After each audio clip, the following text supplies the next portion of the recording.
ಕಾಂಗ್ರೆಸ್ ಬಂದ ಮೇಲೆ ಜನರಿಂದ ತೆರಿಗೆ ಹಣವನ್ನ ಕೇಳ್ತಾ ಇದ್ದಾರೆ. ಇದಕ್ಕೆ ಸಂಬಂಧಪಟ್ಟಂತೆ ಬ್ರೇಕಿಂಗ್ ಬರ್ತಾ ಇದೆ, ನೋಡ್ಕೊಂಡ್ ಬರೋಣ.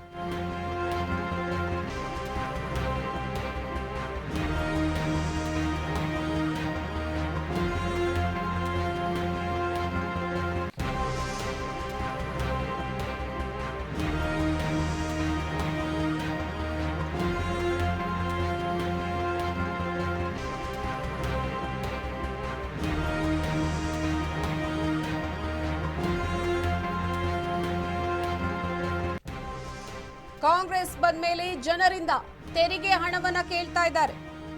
ನಮ್ಮನೆ ದುಡ್ಡು ಕಿತ್ತು ನಮಗೆ ಕೊಡ್ತಾ ಇದ್ದಾರೆ. ಕೈ ವಿರುದ್ಧ ವಿಪಕ್ಷ ನಾಯಕ ಆರ್ ಅಶೋಕ್ ಕಿಡಿಕಾರ್ತಾ ಇದ್ದಾರೆ. ರೈತರಿಗೆ 5 ರೂಪಾಯಿ ಕೂಡ ಕೊಡ್ತಾ ಇಲ್ಲ. ಕಾಂಗ್ರೆಸ್ ಖಜಾನೆ ಖಾಲಿಯಾಗಿದೆ ಅಂತ ಗೊತ್ತಾಗುತ್ತೆ. ರಾಹುಲ್ ಗಾಂಧಿ ಸಂಪೂರ್ಣ ವಿಫಲವಾಗಿದ್ದಾರೆ. ಸಿಎಂ ಸಿದ್ದರಾಮಯ್ಯ ಸರ್ಕಾರ ಬಂದ ಮೇಲೆ ಕರ್ನಾಟಕದಲ್ಲಿ ಬಿಸಿಲಿನ ತಾಪ ತಡೆಯೋಕೆ ಆಗ್ತಾ ಇಲ್ಲ. ಒಟ್ಟಾರೆ ಕಾಂಗ್ರೆಸ್ ಬಂದ ಮೇಲೆ ಜನರಿಂದ ತೆರಿಗೆ ಹಣ ಸುಂಕ ಕಲೆಕ್ಟ್ ಮಾಡ್ತಾ ಇದ್ದಾರೆ. ನಮ್ಮ ಮನೆ ದುಡ್ಡು ಕಿತ್ತು ನಮಗೆ ಕೊಡ್ತಾ ಇದ್ದಾರೆ ಅನ್ನುವಂತಹ ಹೇಳಿಕೆಯನ್ನ ಕೊಡ್ತಾ ಇರುವಂತದ್ದು. ಕೈ ಪಕ್ಷದ ವಿರುದ್ಧ ವಿಪಕ್ಷ ನಾಯಕರಾದ ಆರ್ ಅಶೋಕ್ ಕಿಡಿಕಾರ್ತಾ ಇದ್ದಾರೆ, ವಾಗ್ದಾಳಿಯನ್ನ ನಡೆಸ್ತಾ ಇದ್ದಾರೆ. ಪ್ರಮುಖವಾಗಿ ಇಲ್ಲಿ ರೈತರಿಗೆ ಯಾವುದೇ ರೀತಿಯಲ್ಲೂ ಸಹಾಯ ಆಗ್ತಾ ಇಲ್ವನ್ನುವಂತಹ ಬೇಸರವನ್ನ ಹೊರ ಹಾಕ್ತಾ ಇದ್ದಾರೆ.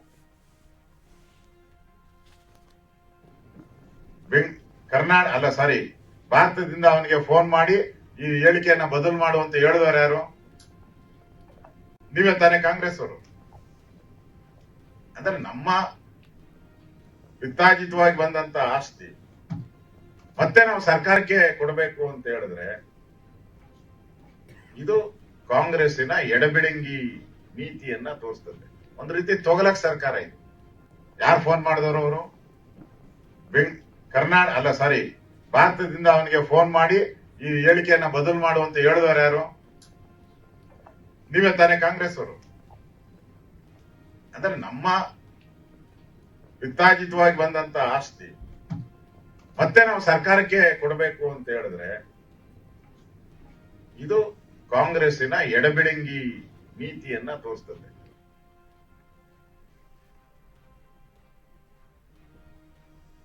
ಹುಬ್ಬಳ್ಳಿ ನೇಹಾ ಹತ್ಯೆ ಪ್ರಕರಣಕ್ಕೆ ಸಂಬಂಧಪಟ್ಟಂತೆ ಬ್ರೇಕಿಂಗ್ ಬರ್ತಾ ಇದೆ, ನೋಡ್ಕೊಂಡ್ ಬರೋಣ.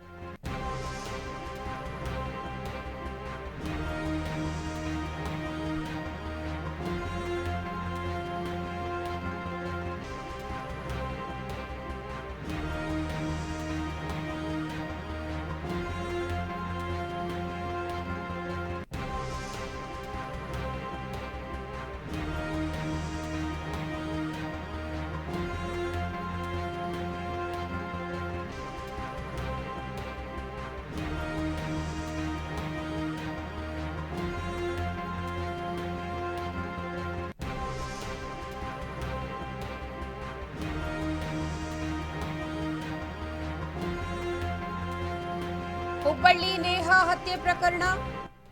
ನೇಹಾ ನಿವಾಸಕ್ಕೆ ಅಮಿತ್ ಶಾ ಭೇಟಿಯನ್ನ ನೀಡಲ್ಲ. ಕೇಂದ್ರ ಸಚಿವ ಪ್ರಹ್ಲಾದ್ ಒಂದು ಸ್ಪಷ್ಟನೆಯನ್ನ ಕೊಟ್ಟಿದ್ದಾರೆ.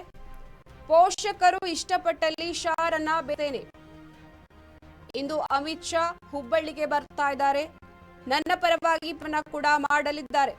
ಕಾರ್ಯಕರ್ತರಲ್ಲಿ ಹುಮ್ಮಸ್ಸು ಮೂಡಿದೆ ಅಂತ ಜೋರೊಂದು ಸ್ಪಷ್ಟನೆಯನ್ನ ಕೊಟ್ಟಿದ್ದಾರೆ. ಹುಬ್ಬಳ್ಳಿ ನೇಹೆ ಪ್ರಕರಣಕ್ಕೆ ಸಂಬಂಧಪಟ್ಟಂತೆ ನೇಹಾ ನಿವಾಸಕ್ಕೆ ಕೆಲವೊಬ್ಬರು ಗಣ್ಯಾತಿ ಗಣ್ಯರು ಆಗಮಿಸಿದ್ರು.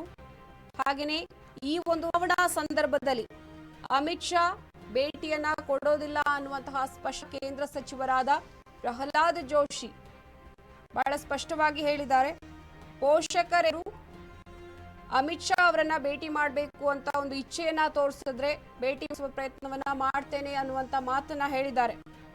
ಇಂದು ಅಮಿತ್ ಶಾ ಹುಬ್ಬಳ್ಳಿ ಆಗಮಿಸ್ತಾ ಇದ್ದಾರೆ. ಚುನಾವಣೆ ಪ್ರಚಾರಕ್ಕೆ ಸಂಬಂಧಪಟ್ಟಂತೆ ಹುಬ್ಬಳ್ಳಿಗೆ ಭೇಟಿಯನ್ನ ಕೊಡ್ತಾ ಇದ್ದಾರೆ. ಹಾಗೇನೆ ನನ್ನ ಪರವಾಗಿ ಪ್ರಚಾರವನ್ನ ಕೂಡ ಅವರು ಹುಬ್ಬಳ್ಳಿ ನಡೆಸಲಿದ್ದಾರೆ. ಒಟ್ಟು 45 ನಿಮಿಷದ ರೋಡ್ ಶೋ ಅಲ್ಲಿ ಅವರು ಮತ ಪ್ರಚಾರವನ್ನ ಕೂಡ ಮಾಡಲಿದ್ದಾರೆ. ಒಟ್ಟಾರೆ ಅವರು ಬರ್ತಾ ಇರೋ ಹಿನ್ನೆಲೆಯಲ್ಲಿ ಕಾರ್ಯಕರ್ತರಲ್ಲಿ ಸಾಕಷ್ಟು ಹುಮ್ಮಸ್ಸು ಮೂಡಿದೆ ಅನ್ನುವಂತಹ ಮಾತನ್ನ ಹೇಳಿ